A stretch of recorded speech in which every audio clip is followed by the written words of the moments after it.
Се зголемува парламентарното мнозинство. Премиерот Заев очекува во текот на идната недела да завршат преговорите со Демократската партија на турците, пошто ќе отпочнат разговори со двете крила на БЕСА. Пратеникот од Турската демократска партија веќе учествува во поддршката на законските решенија и процедурите во парламентот и генерално ова не е условено од некој места, но треба да ја заокружиме прво тој вид на соработка, а после тоа ќе разговараме и со другите политички партии.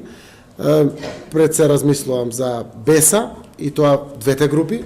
Јас се надевам дека ќе имат нешто кое што ќе ги спои како една група. Пратениците гледам дека соработуваат, сите заедно веруваат во овој концепт кој што е насочен во владата, а после тоа ќе разговараме и со останатите опозициони партии и пратеници кои што се уште во опозиција.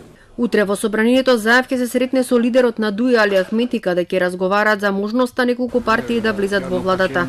Ставот на владеачката коалиција е да ги отвориме вратите за сите, затоа што престои клучен период за развој на земјата, кога имаме преговори за името и носење реформски закони како услов за препорака за членство во Европската унија, вели Заев.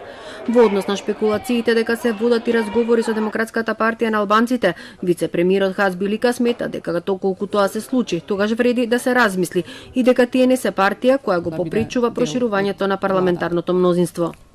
Сметам дека важно е земјата да биде консолидирана и секоја партија која што е спремна да покаже заложба кон вистинските вредности, вистинските процеси на државата би била секако добродојдена и би била добро да се размисли во таа насока. Поделбата на министерските места ќе биде вториот чекор, за кој засега според премиерот се уште не се размислува. Сигурни се само позициите на министрите преку кои се одвива процесот на земјата во НАТО и Европската унија.